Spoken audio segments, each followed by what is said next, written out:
My name is Cecilia Poullain. Welcome to the Pathway to Partnership podcast, where we talk about what it really takes to succeed as a woman lawyer in a law firm. The projections are particularly important for women. This is because women tend to be judged on the past, on their achievements, and men tend to be judged on their potential.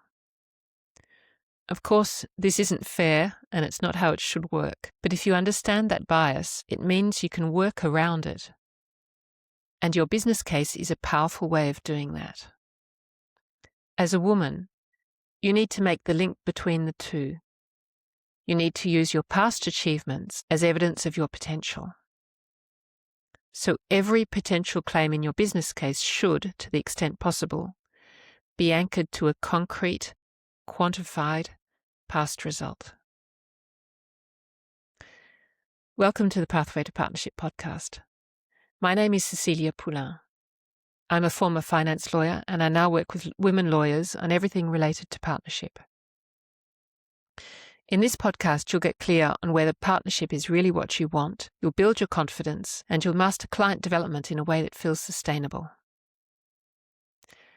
Let's get you walking into the office every morning, clear on why you're aiming for partnership, free of imposter syndrome, and confident in your ability to bring in clients without burning out.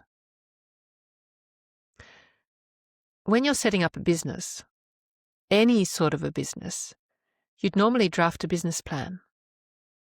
But when you're going for partnership in an established firm, it wouldn't make any sense to draft a full business plan. Instead, you very often need to provide what's called a business case. What is a business case? At its simplest, it's a whittled down version of a business plan. It's the document that is intended to prove to the current partners that you will be a strong addition to the firm. In this episode, we're going to be talking about business cases, what they are, how practices in relation to business cases vary from firm to firm, the various sections that you include, and finally, just 3 of the mistakes I see women lawyers making in relation to their business cases. Okay, let's jump in. Before you open up a blank document and name it business case, you need to understand how it's going to be used and how important it is. And that varies enormously from firm to firm. Some firms don't require you to draft a business case at all, and they don't even expect you to bring in much client business in the first few years. In others, although you're expected to provide a business case, the reality is that the decision is made on personality, on sponsorship, on relationships, on your fit within the firm, on whether the existing partners want to develop a particular practice area, whether there's a gap for a new partner, etc., etc., etc. And in some firms, especially the bigger ones, there is a very formal partnership selection process, and the business case matters a lot. So in those firms, you want to spend plenty of time on it, and you need to get it right, because you are going to be expected to bring in very high billables even in your very first year of partnership. And in some firms, the figure I've heard is as much as 1.5 million euros. So if you can, before you start typing, it's worth talking to as many partners as you can, and particularly the younger ones who've just been through the process, to find out what the expectations are and how the decision is really made. And in your firm, you may or may not be able to speak to the actual decision makers, and you may or may not get a straight answer from them. Only you know who you can approach to have this sort of discussion. Once you understand what's expected in your firm or the firm you would like to join, you can then start thinking about content. Some firms provide a template and give you guidance on how to fill it in. And if that's your case, you're lucky, because lots of lawyers are left to work it out on their own. If you don't have a template, you basically want to showcase what you've already achieved as a lawyer otherwise, and provide detailed projections of what you expect you will be able to achieve in the first few years of partnership. those projections are particularly important for women. This is because women tend to be judged on the past, on their achievements, whereas men tend to be judged on their potential. Of course, this isn't how it should work, but if you understand that bias, it means that you can work around it, and your business case is a powerful way of doing that. As a woman, you need to make the link between the two. You need to use your past achievements as evidence of your potential. So every potential claim in your business case should, to the extent possible, be anchored to a concrete, quantified past result. If your business case is driven by that dynamic, then I'd like to share a structure that you might want to play around with. The first section is all about starting from the big picture, the market you're operating in and your position in that market. Can you see just how powerful it is to start with a wide vision of the market rather than starting with, say, a mini CV? It's much more interesting, and also you're demonstrating from the get-go that you're already thinking like a business owner, not like a lawyer. Let's take an example. Say you're a corporate lawyer in France. Say your mum is Greek, you speak fluent Greek and fluent French, and your ideal client is a Greek corporate working in France. You could start your business plan by giving an overview of that market. How many Greek corporates do work in France? How big are they? What sort of businesses are they? What sort of legal problems do they need help with? How successful are they? You then want to show why you specifically would be ideally suited to work for that market on the basis of your skills and your past experience. What have you already achieved for clients like that? Who are your existing clients and what's in the pipeline?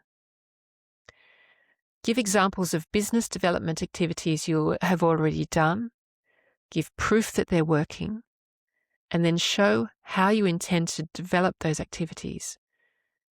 In that way, you're moving from your past business development activities to potential. And depending on your particular practice, you will probably need to include 3 types of business development activity. Marketing activities, which are all about simple name recognition. Top of funnel activities, which are all about making personal contact with potential clients who have never heard of you before. And middle of funnel activities, which are all about keeping those relationships warm. Regular listeners will recognize the marketing funnel, which is all about conversion rates. I'd just like to divert quickly on conversion rates. So for many businesses, the typical conversion rate is around 1 to 2%.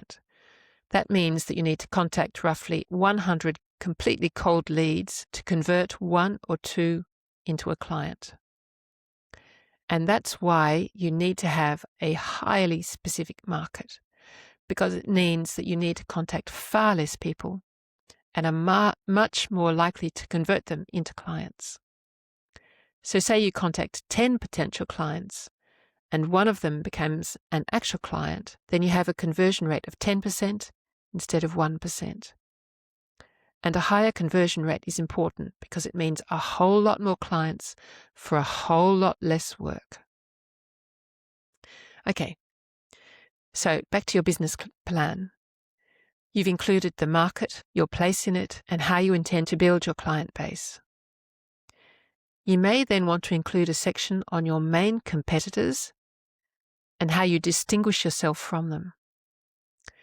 And ideally, you'd like to demonstrate that there's a gap in the market that only you can fill. Maybe you are the only Franco-Greek corporate lawyer, in which case your focus needs to be not on your competitors, but on proving that your market is large enough to be viable. But if you do have competitors, which is the case for most of us, you want to show where you overlap with them, and more importantly, where you differ from them. And in doing this exercise, you may even realize that there is a particular problem that those clients have that no other lawyer is covering. And that then gives you the opportunity to move into that market. Again, This section will really help you stand out from your peers because you will demonstrate that you're thinking like a business owner rather than like a lawyer. In the third section, you need to cover financials. So this is where you include figures about the clients you've already brought in, the revenue per file, and use those figures as projections for the future.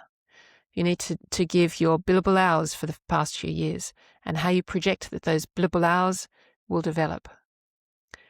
And if you're going for partnership in your current firm, you may need to talk to the partner you work with about what will happen with existing files and clients. Will they stay with the partner?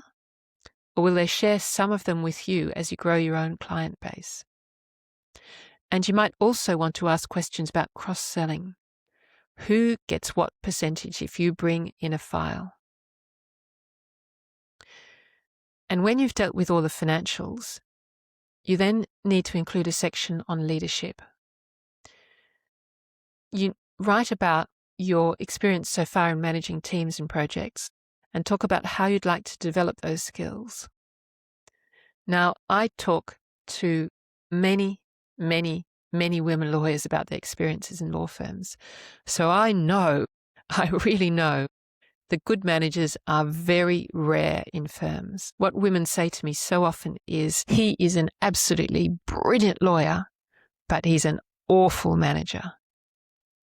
So if this is an area that you're interested in developing and are good at, what you want to demonstrate is why it is such a huge asset to the firm. And the reason it's such a huge asset to the firm is it means that if you're a very good manager, you can be getting so much more out of the talents of your team. So that's it. A suggested structure for your business plan. Start with the market and your current place in that market. Look at how you want to develop that positioning in relation to your competitors. Add some figures. And finally, talk about your experience and aspirations in terms of leading teams. And now I'd like to talk about just 3 of the mistakes I see women lawyers making in relation to their business cases. The first mistake is not being realistic. People expect they will be able to do far too much, especially in terms of business development. That they will be able to write the book, write articles, be on boards, run a podcast, attend conferences, run roundtables, post on LinkedIn 3 times a week. Instead of trying to do everything, it is much more powerful to focus on a few key actions that you enjoy and do them really well. And then in your business case, choose a few highly specific targeted activities for each level of the marketing funnel. Again, this will help you stand out from your peers because they are all likely to include exactly the same wide, messy smorgasbord of activities. The second mistake is related to the first, and it's all about not thinking enough about your positioning in the market. I've spoken about this at length in previous episodes. So it's questions like, who is your ideal client? What is your market? Who are your competitors? What do you offer that distinguishes you from them?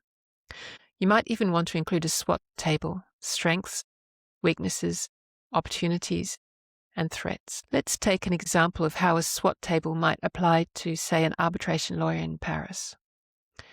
Because Paris is the seat of the ICC, the International Chamber of Commerce, arbitration lawyers here are a dime a dozen, and almost every second lawyer I meet is an arbitration lawyer. So if you can provide a SWOT analysis in your business case, that will help to show you understand the market and your position in that market. Your strengths might be, for example, that you have an unusual language or jurisdiction. Say you speak fluent Mandarin or Arabic, and you have a track record advising clients from China or the Gulf. Maybe you've got a dual qualification. Maybe you have deep sector experience in energy, construction, infrastructure. Maybe you have experience before a specific institution or under specific rules. Your weaknesses might be that you're not yet ranked in Chambers or the Legal 500. Or maybe that you have a limited independent client base, that you don't have much experience sitting as an arbitrator, that you have a thin network outside Europe. An opportunity might be new EU due diligence or ESG rules, which are likely to generate supply chain disputes. It might be the energy transition driving disputes in renewables or battery supply chains. It might be sanctions-related disputes, growing demand for diverse arbitrator appointments, which could open up arbitrator rules. A threat might be, for example, competition from other arbitration hubs, London, Geneva, Singapore. It might be an economic slowdown, reducing M&A activity. In-house teams might increasingly handle smaller disputes for themselves or push for fixed fees. Very few lawyers go into that level of detail in their business case, and it will really help you stand out. The third mistake is submitting your business case and never referring to it again. And that is a huge waste.